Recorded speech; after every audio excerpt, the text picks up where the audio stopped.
Salut tout le monde! Alors nous revoilà cette fois-ci pour parler du second trimestre. Vous retrouverez dans la barre d'infos de cette vidéo le lien vers notre première vidéo sur les premiers trimestres de grossesse. N'hésitez pas à aller la visionner. Alors la fin du premier trimestre est arrivée, donc nous rentrons dans le deuxième trimestre de grossesse. C'est ça, et donc comme pour la première vidéo, on va fonctionner avec donc, des questions pour que ce soit beaucoup plus clair et qu'on ne perde pas le fil de la grossesse.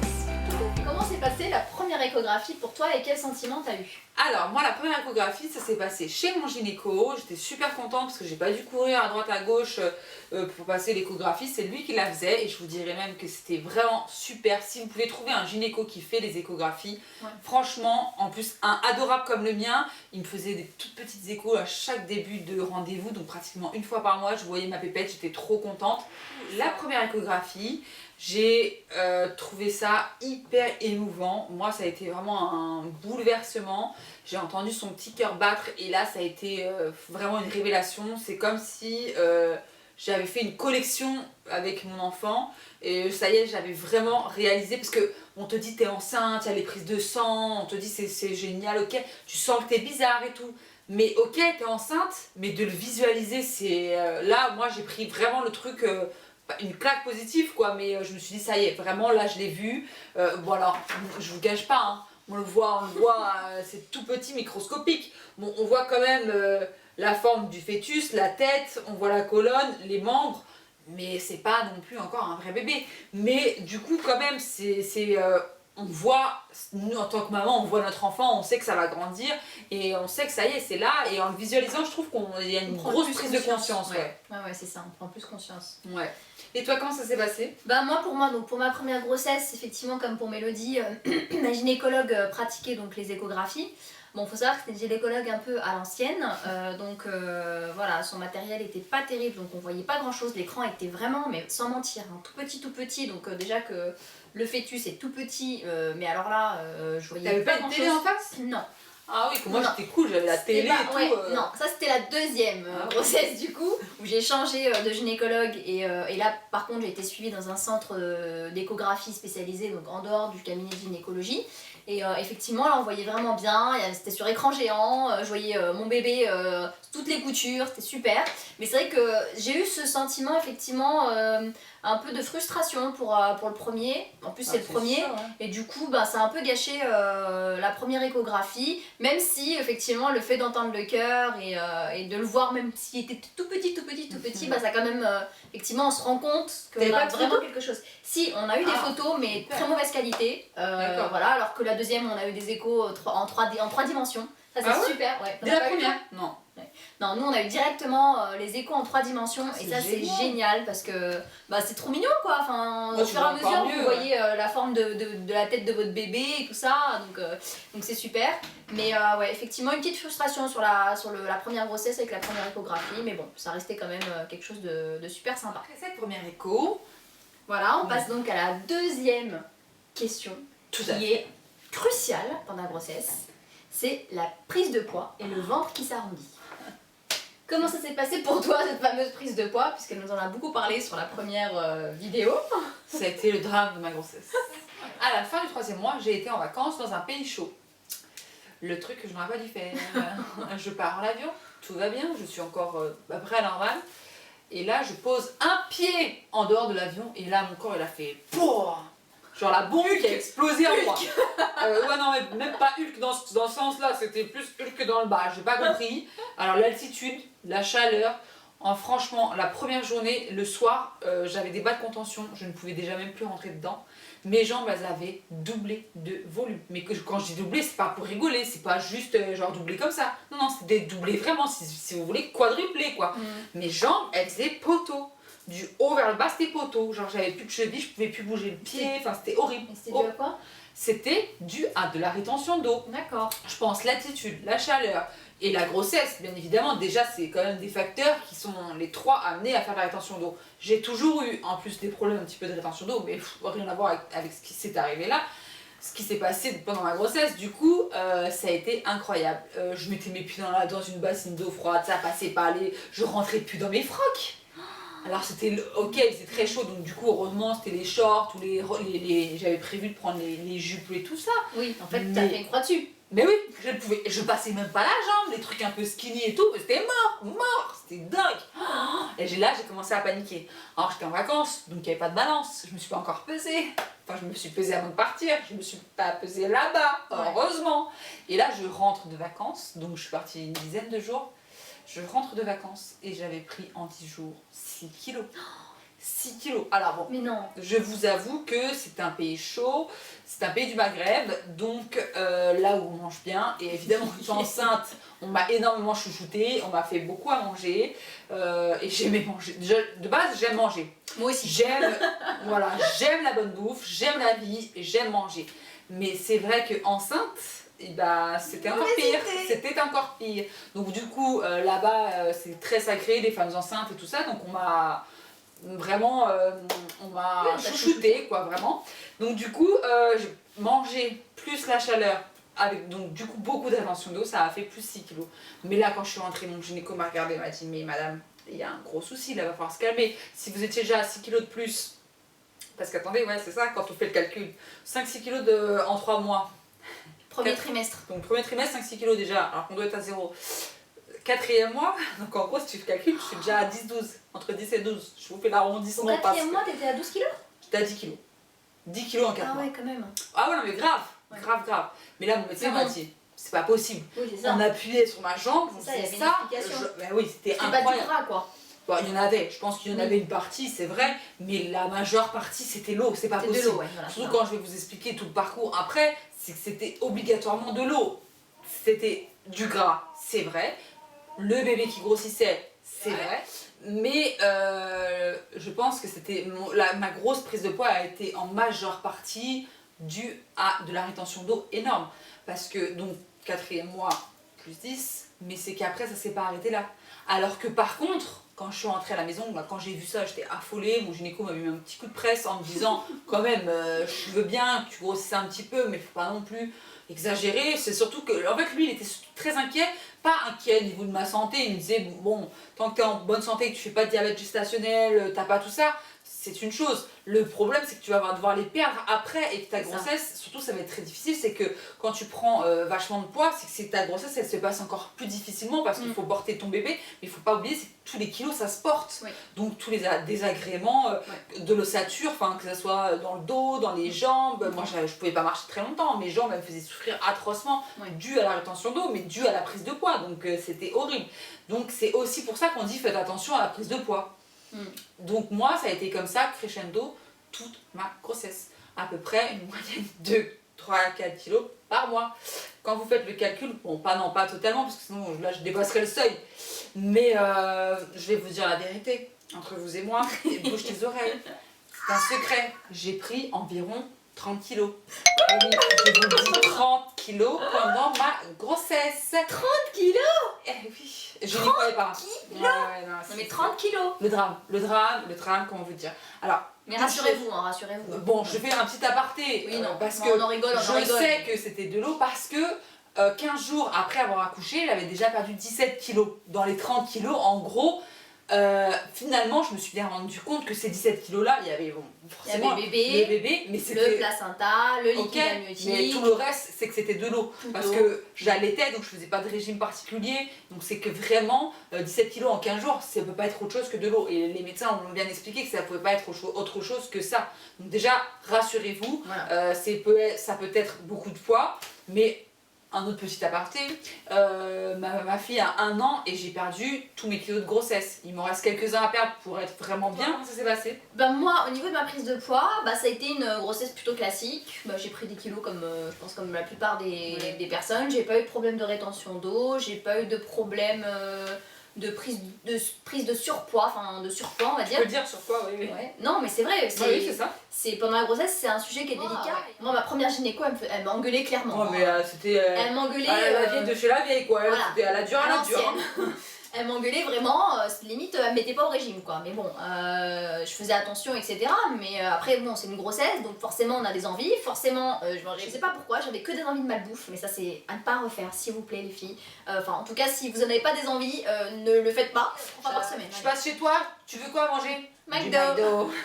Du McDo. C'est vrai que j'en ai beaucoup mangé pendant ma grossesse le McDo, oui, c'est vrai. Et le Burger King. Et le Burger King, ah oui. Il est arrivé à côté de chez nous. C'est vrai. La pauvre elle est partie avec son mari. Ouais. Ils l'ont pas trouvé. Non on l'a pas trouvé, ça c'était une anecdote. Mon Burger King. C'est vrai. C'est pas cool. C'est pas cool pour l'anecdote, mais ouais. Ouais, bah, les 30 kilos, faut pas les oublier. Hein. On peut bien rigoler sur deux C'est vrai, non mais c'est vrai. Mais sinon, mis à part ça, bon après j'ai quand même pris 16 à 17 kilos hein, quand même, hein. On rigole. Mais comme je vous disais tout à l'heure, les derniers mois, c'est là où j'ai pris le plus, parce que au lieu de prendre 2 kilos par mois, je prenais un peu plus. Et donc effectivement je me faisais engueuler, mais voilà. Sinon après la deuxième grossesse, j'ai eu un petit début de diabète gestationnel, donc là effectivement on a fait un peu plus attention voilà, avec le sucre, etc. Et j'avais pris à peu près 13 kilos.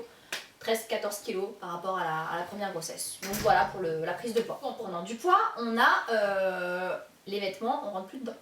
Sauf qu'elle a commencé à pu rentrer dedans au bout des 6e mois. Moi j'ai pu rentrer dedans au bout du 3e. Non, t'abuses. Le ventre il apparaît au début du 4e. Moi au 3e mois j'avais déjà acheté des pantalons de femme enceinte. Hein. Et comment tu faisais? Parce qu'il y a l'espèce de truc élastique. Bah alors oui, hein.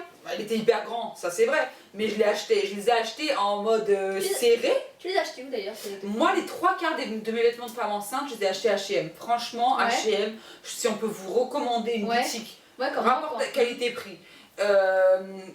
Rapport qualité-prix, style, parce que franchement, c'est ça, style, limite ça, je pouvais les remettre après ma grossesse, c'était vraiment bien fashion et tout quoi. C'est vrai. Mais alors ce que je faisais, c'est qu'au lieu de le mettre comme au lieu de le mettre comme on fait normalement sur le ventre, moi je le repliais en deux et du coup je me faisais une grosse ceinture, je mettais des trucs larges dessus et du coup ça se voyait pas. Sinon c'est vrai que le pantalon après, du coup il y a la place pour le ventre, donc là c'était en galère, mais prise de poids, plus le bébé qui commence en plus un petit peu à grossir, j'ai commencé à acheter très rapidement au bout du 3e mois mes pantalons de grossesse pour être à l'aise, parce qu'il faut pas oublier c'est que on évite de mettre des pantalons trop serrés au niveau de la taille. Faut pas oublier c'est qu'on a un petit être qui pousse en nous et surtout pour les personnes qui sont assises très longtemps dans la journée, qui prennent les transports en commun pendant longtemps, qui restent assises et tout, on évite d'avoir les ceintures très serrées, ça peut être dangereux donc vraiment faites attention. Après, puis même pour nous, hein, ça nous sert, on n'est pas bien dedans, on est pas bien. Déjà qu'enceinte, on a l'impression d'étouffer. Alors en plus avec un pantalon qui nous sert comme ça, c'était horrible. Non, c'est très désagréable. Mais en tout cas, oui, H&M, CA, maternité, c'est vraiment super. Après, vous avez toutes les chaînes comme Verbaudet. Ouais, mais limite, j'ai trouvé ça très. Voilà, c'est super cher. Très cher, et en plus, franchement, c'est pas terrible. C'est pas beau quoi. Enfin, moi personnellement, j'ai pas aimé. C'était pas très fashion quoi. Enfin, c'était. Pour 9 mois, classique, quoi. Pour 9 mois, vous pouvez vous permettre d'avoir des choses... Parce qu'un pantalon, franchement, H&M de grossesse, on regardera si on ne dit pas de bêtises. Ça coûte 20 €, Ouais, non, 20, 29 euros. 29 €, Entre 20 et 30 euros. Ouais, c'est ça. Ça dépend desquels, mais entre 20 et 30 euros. Donc, franchement, tout est relatif, mais ça reste raisonnable. Après, on a enceinte 9 mois, donc du coup, moi, par contre, ce que j'ai fait, c'est que j'ai acheté 2 tailles différentes. Donc, du coup, j'ai commencé très tôt à les mettre. Du coup, j'ai acheté une taille. J'en ai acheté 2 ou 3 pour une taille de 3e mois de grossesse jusqu'à mes 6 mois. Et du coup, après, je suis passée à une deuxième taille entre le 6e et le 9e mois. Comme ça, moi, à peu près, j'avais 5 ou 6 pantalons de grossesse. Je tournais après. Oui, c'est ça. Pantalon qui m'a ensuite filé gentiment pour ma deuxième grossesse. Voilà, pour éviter d'investir finalement, parce que ça reste quand même un investissement. Oui, c'est vrai. Moi, on m'en avait déjà donné, ma petite belle-sœur, elle se reconnaîtra. Donc, du coup, m'avait déjà filé des petites choses de grossesse, donc il m'allait pas forcément, parce qu'on fait pas forcément la même taille. Et du coup, gentiment, Mélodie m'a proposé donc des vêtements. C'est une technique aussi, donc si vous avez des amis, des copines, des sœurs, des machins, n'hésitez pas à prendre, c'est pour 9 mois, ça coûte rien, et puis voilà, vous êtes à l'aise au moins avec ça. Voilà, c'est vrai. Voilà pour les vêtements de grossesse. Et à savoir, c'est qu'en plus de ça, au tout début, vous achetez des pantalons. Mais les hauts, franchement, moi j'ai pas eu besoin de hauts avant quoi 6 mois. Parce que bon, évidemment, 6 mois, le bide, moi, elle était bien sortie. Mais j'avais les kilos en plus. Donc du fait d'avoir les kilos, j'avais la poitrine qui avait aussi gonflé de volume.